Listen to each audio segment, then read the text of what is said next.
Well, good morning from Bangkok. I'm just having a run now. Had a few beers last night, but not too many. So I probably won't go far. I'm sort of picking the side streets at the moment because it's a bit quieter traffic-wise. So there is a nice park that I've run before in one of my previous posts on YouTube. There is I did some walking there, but I don't think I want to go that far today. But let's see how it goes, yeah? See how my body reacts to a nice pad thai and a few beers last night.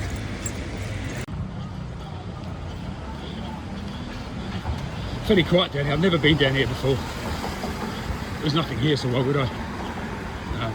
Hotels, I suppose, and condos, or apartments, or flats, wherever you are in the world. Different names.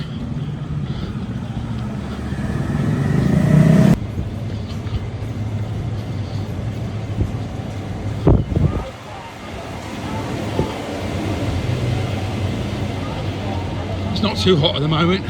It's hot, yeah, of course it is. We're in Southeast Asia in the rainy season, but it's not too hot. Not had any rain actually for a few days. The first night here, which was Tuesday night, the road up to where I was living, or the hotel staying, you had to wade through water. Luckily I was wearing flip-flops, or again, depends where you are in the world. Flip-flops, slippers in Asia, Australia call them thongs. Anyway, I was wearing those, so it wasn't too bad, but not nice, but not too bad. So back on the main road now. It's only about 80s. Traffic's not too bad. I mean, it's busy. But certainly Kuala Lumpur as a city seems to start a lot earlier. I think you get this about 6:30.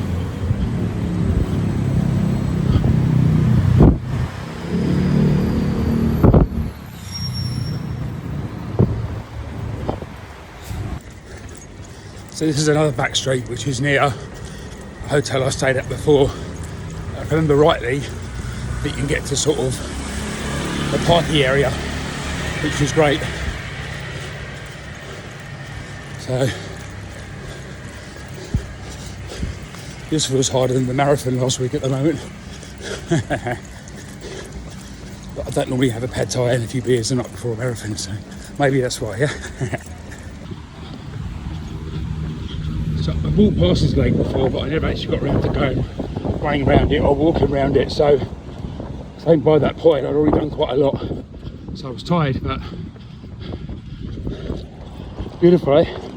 Right in the city centre. You can still hear the traffic, but it's not as loud.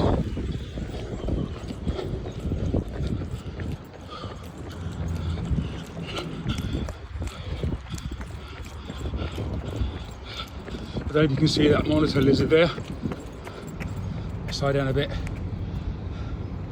Interesting, eh? Quite a big one, that one. I've not seen big ones here before. Well, in Thailand. I've not been in this part before. I've seen very big ones in Malaysia. But that was quite a big one. As far as I'm aware, it's a Malaysian water monitor, although they may call it a slightly different name here without the word Malaysian. It may be, I don't know. Perhaps someone can put in the comments. As far as I'm aware, they're not dangerous. You don't want to touch them, of course, because they will bite. But like with those things in nature, leave it alone and it'll probably leave you alone. If you're not sure, just keep clear, yeah? You should be okay. So that looks interesting, as I frequently seem to put when I'm running in Thailand or walking around in Cambodia. I forgot my sunscreen, yeah? which is probably not a bad thing because they would have confiscated it anyway at the airport when I arrived from a transfer. Because for some reason I thought, I put in a previous post, but I thought for some reason that the amounts had been dispensed with. So I go for the security at Jakarta airport, and I didn't have sunscreen with me anyway, but I had my deodorant and I had some toothpaste, and that was fine. I get to Thailand, Bangkok for my transfer to Siem Reap, Cambodia, and no, not allowed, sir. I said, but I was allowed to do it in Jakarta. They said you're not allowed to do it here. So whether they have changed globally, the restrictions on the liquids, or whether they just changed for certain countries, or whether they haven't changed at all, and the guy in Jakarta was maybe not being as thorough as he should be. I don't know. I really don't know. But it amazes me because a lot of this is all down to individuals' actions. Because I mean, again, correct me if I'm wrong, but I think this was down to a shoe bomber. So one person had attempted to bomb an aircraft with liquid, and because of that, the whole security changed. I think it was about 2015, 2016. I was in Dubai at the time, and I remember anyone that was travelling was panicking because the queues were a lot bigger, because obviously it was taking longer because people were still taking these liquids and had to throw them away and stuff like that. So, but it's like a lot of things in life, you know. I mean, if you didn't have burglars, you wouldn't have to lock your front door, yeah. You know, I worked in fraud for a long time in banking, and last year I had some problems with my bank account. I won't say who with, but my bank account, and they just wouldn't accept certain funds that I was having. And there's nothing wrong with the funds, but they have to ask these questions, you know, all because of criminals, you know. And this is why I hate people that commit financial crime so much, because they cause so much damage, not only to the victims who lose the money, and some cases get it back, sometimes don't. A lot of the time they don't get it back. You know, the banks get it, so they're going to pass the charges on. They have to, obviously, that's their business at the end of the day. But it's everything else that goes with it. So you walk into the bank with £10,000, and the bank says, well, where's that come from? And it's a great question. It's a question that you should be asking. But if the world was a better place, then you wouldn't have to ask that question, would you? You know, but it's not, and I'm not naive enough, you know, to suspect it will ever change. And sometimes I jokingly said, you know, that fraud and financial crime gave me, you know, of my sort of 36 years in banking, gave me 20 years worth of job, which I've very much enjoyed. I mean, standard banking didn't really appeal to me, but I managed to get through it somehow. But when I was doing the financial crime part, I found it really interesting, you know, dealing with all sorts of people. A lot of people who commit financial crime are victims themselves, you know. They get onto online gambling and they get so heavily in debt that they steal money from elsewhere. And a lot of the time, and I've spoken to people that committed fraud against the bank I work for, a lot of the time they have every intention of paying that money back, you know. Of course, it never happens, because if you get to the stage in your life where you have to commit financial crime, then it's very unlikely, unless you win the lottery, that you're ever going to be able to pay back any money, you know. But so that is why there's a lot of talk at the moment. I think in Joe in Thailand's blog, he talks about Thailand opening up gambling, and he's personally happy with that, because he likes a bit of a gamble. Because at the moment, the Thais have to cross over the border by boat into Laos. I've seen where they do it, and they do it to Cambodia as well, you know. And there's issues with that occasionally, so I understand. But I'm not anti people gambling, you know. I'm really not. Gambling is a habit. It's an enjoyment, and if you set yourself a limit of X amount of money, then I think it's you know, and you're prepared to lose $10, $20, $30, that's fine. But a lot of time it doesn't stop like that. And I'm quite an addictive person. I mean, running is my main addiction. I used to smoke a long time ago, but I know that if I got into gambling, I would get addicted, you know. And I remember when I was young, I went to dog racing, greyhound racing in the UK, I'm not sure they have it everywhere in the world, but it's quite big in the UK. And I remember I won £8.50, right? I was 16, 15, something like that.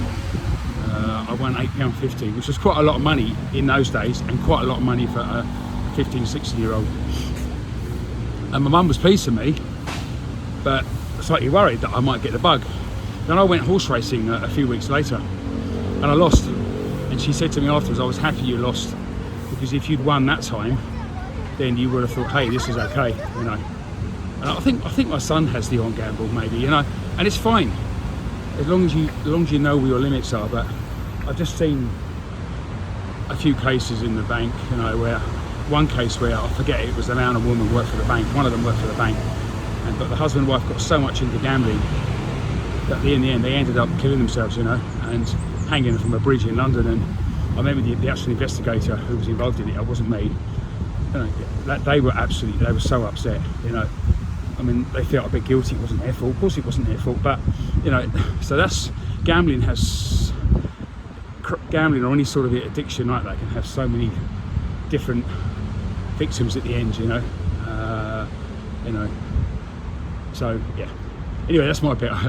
So I'm not anti-gambling, I'm just anti-Chris Cannon gambling.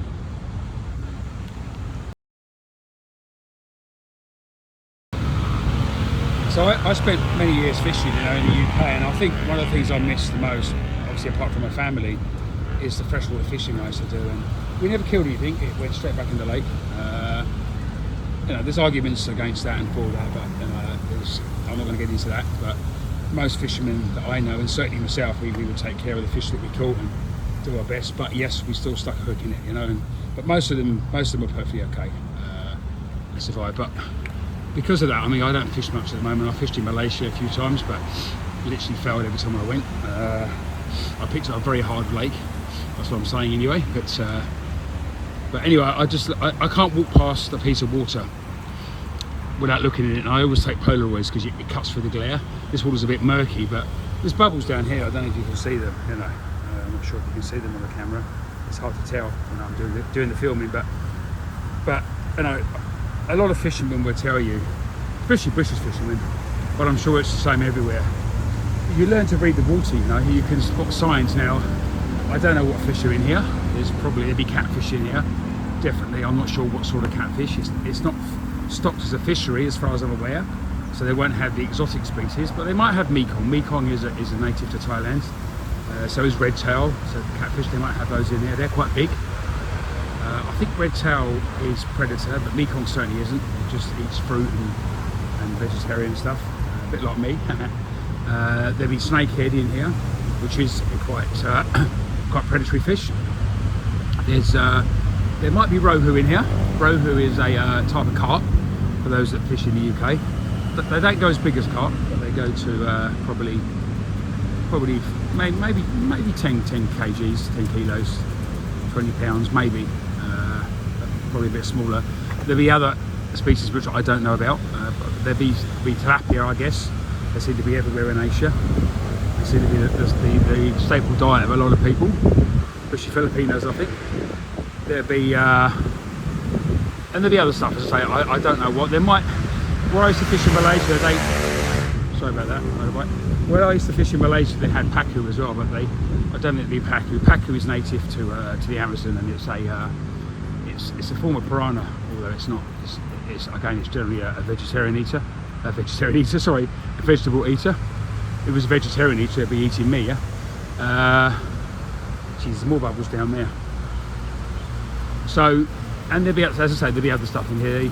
One of the places I fished in, well, the only place I fished in Malaysia, had two arapaima. Arapaima is a very big fish. They were both 100k, and they were enormous, and they breathe air, yeah?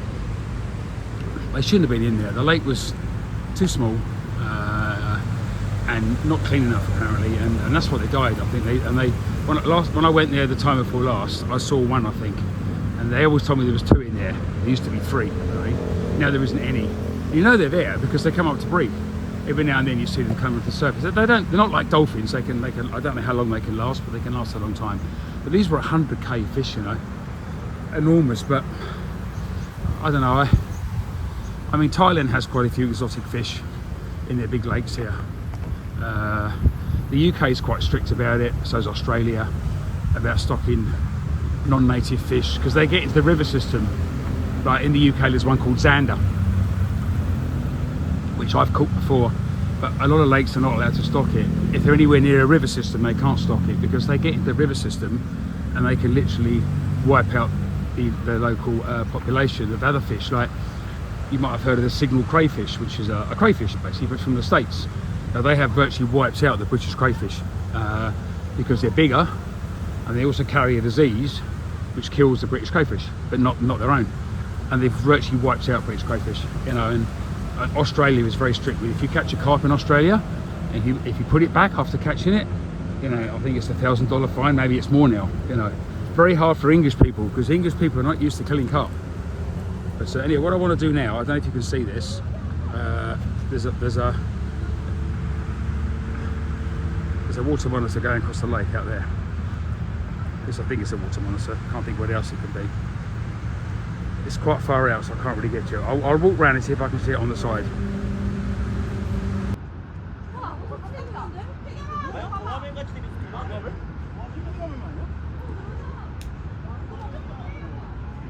I don't want to drop my phone in here, because even though this phone is waterproof, if I get it out within a quick time, it'll be fine. It's 7 meters deep. There it is, water monitor. I don't know if I'm going to get a good view of it, because unfortunately it's going to come up on the side, I think.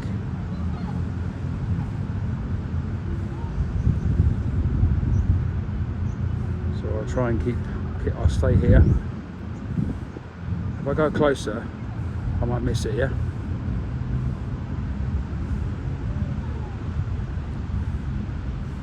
There's a lot of people looking at it, and that will probably spook it off. Is it going to climb up? Like most animals, they normally go somewhere for a reason. They don't just go there because they want to go for a walk or a swim. They're doing it for a reason. They're looking for food or somewhere to hide or rest. Oh, he is coming up. No, he's changed his mind. No, maybe he hasn't.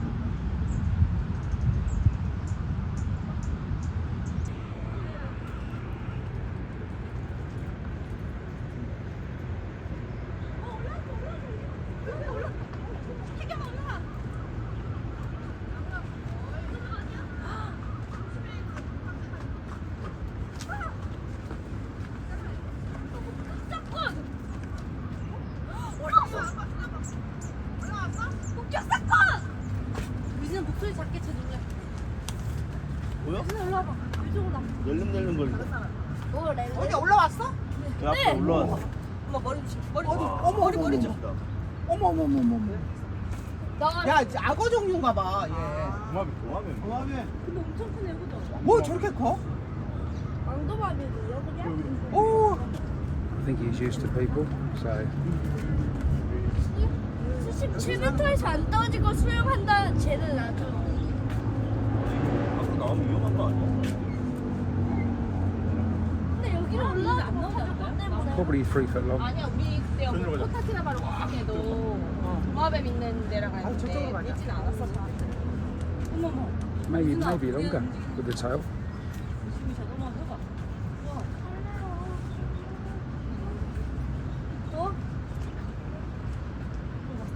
How cool's that, eh? 좀 찍어야 되는데. 엄마가 찍었대. Well, that was a pleasant surprise to see one that close. I hope you enjoyed it on the video there. So my videos, so for those that don't know and first time they've seen it, please subscribe. Predominantly, there's always running involved, and I certainly mention running, as my friends will tell you, in virtually all my videos and all my conversations, because it's my absolute passion, you know.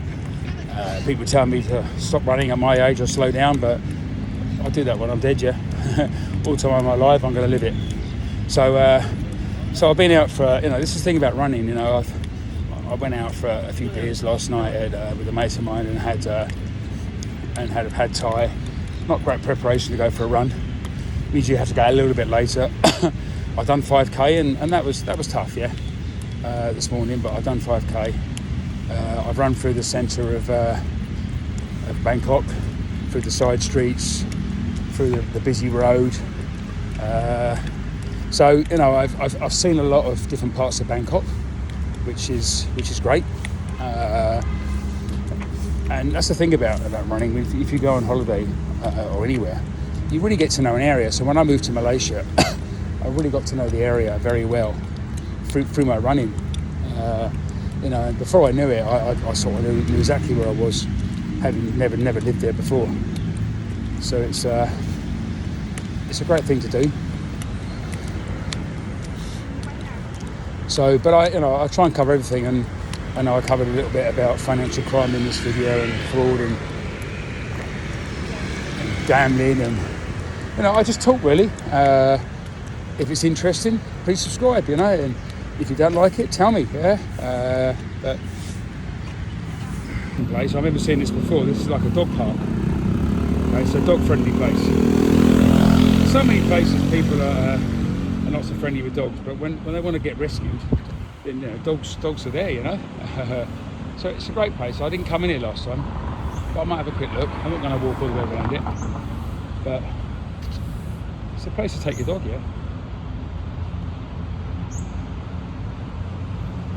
I don't know how big it is, so I'm not going to walk around it, but there is another part right in the back here, to the left-hand side, which I've walked for a few times before, and it's all like this, all little sort of waterways and that, and it's great because they're full of little fish and, you know, natural environments, and I can see the fish in the water there. I'll see if I can get them on the camera in a minute. They're probably going to be tilapia of a sort, I guess. But no, as I say, I don't know how big this is, but I think it's quite big to walk a dog. It's probably too big for my dog because my dog's a bit old and getting a bit lazy now. In fact, since I've been away, my wife says that she won't walk. She wants both of us. So whether you can see these fish, I'll try and zoom in, but you might not be able to see them, I'm not sure. It's difficult to tell on the camera. And I've got Polaroid lenses on, so I can certainly see them. But they're little tilapia. In fact, I've scared them off, yeah. But you know, this area is made up, and they've got these birds here, which are obviously going to take them. But it's a safe environment. I mean, I was allowed to fish here, as far as I'm aware. The CCTV in operation, so if anyone does fish, because I know generally in Asia, if you catch a fish, kill it and eat it, yeah? It's a type of heron or egret, or I mean, again, I'm not really an expert on the bird life, but maybe someone is and can let you know.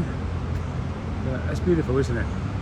You know, he's totally free from any danger. There's probably no predators here. I guess a monitor would take him if he wasn't aware. I've seen a monitor try to take eggs before from a bird, and I saw the birds attacking the monitor. But generally speaking, he's probably going to have no predators here, yeah? So he's just going to sit there and feed on fish, yeah? Not a bad life. So we're leaving the park now, and we're going to walk back along the road, the traffic, and the other part of Bangkok.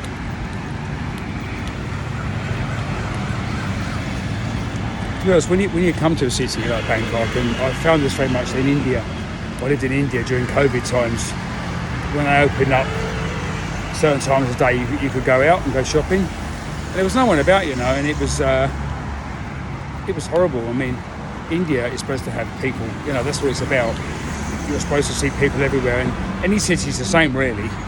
So, you know, walking around, what people watching, it's great. I absolutely love it, you know. So whilst I love nature and seeing the water and the lakes, I also like, you know, just seeing everyone go about their daily business, you know, going to work or trying to make a living on the street, selling this, selling that.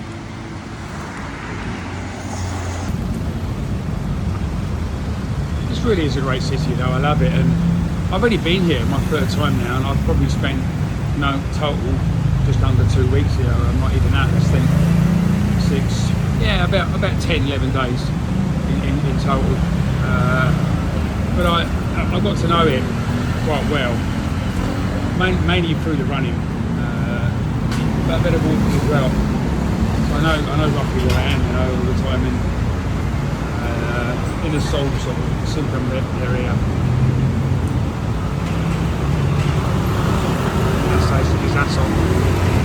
the next one up I think is Nana. Again, I would have pronounced those both incorrect.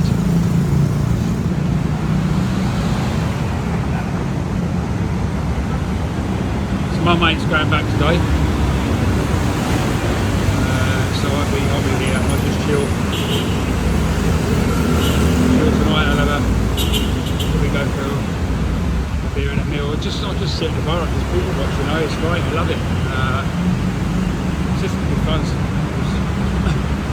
You don't have to party. I probably won't drink.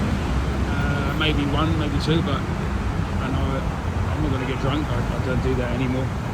I don't need to. Yeah.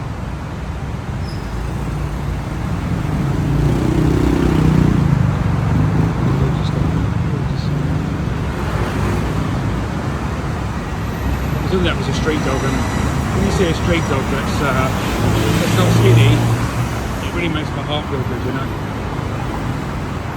Because a lot of the time in India, definitely, there's so many of them and they're not treated particularly well. Not by all people. Many people in India go out and feed the dogs, and even during COVID they were still going out, and you know, many.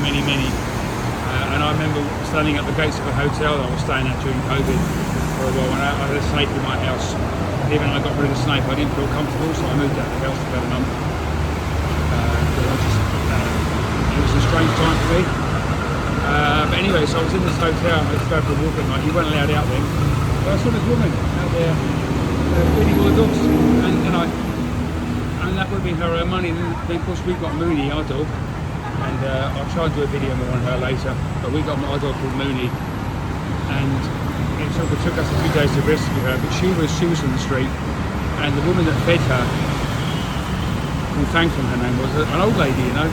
And I went to her house and we used to buy her rice and stuff like that and give her money after we met her. But she used to go out and she fed about 100 dogs on a regular basis, 100 dogs. And she had nothing. Our house was very basic. She had a dog in the house that had no legs, or only had 2 legs rather. She had all sorts of animals, you know, canaries, cats. And, you know, her life was dedicated just to feeding the animals, you know. And when we took her, after we had our dog for a year, we took her back to that area in a tuk-tuk. And Mooney remembered her, and it was, you know, I was crying. I'm already crying now talking about it. It was such a lovely, lovely experience. And, you know, everyone was crying, you know, and because she hadn't seen her for a year, you know. Because when we got her taken away to be treated, she thought she was sort of almost shouting at us because she thought the dog was going to be put to sleep. And I sort of thought it was going to be, but I thought, well, that's the best thing, you know. If it's that bad, they have to put it to sleep. But she was all right. She's a fighter, and now she's lived in 2 more countries, you know. Which is very lazy, very lazy. But, so these are one of the many bridges that cross the road, which makes life a lot easier.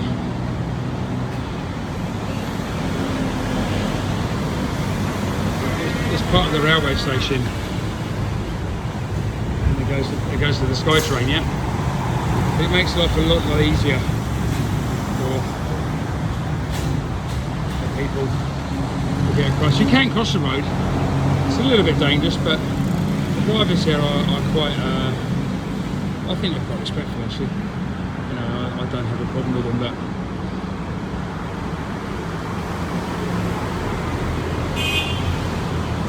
So here you are, there's a video of Bangkok going to work, yeah? Not sure what time it is, it must be close to 9 o'clock. So it's very quiet, I think. Maybe it's because the traffic lights are all red, and I don't know.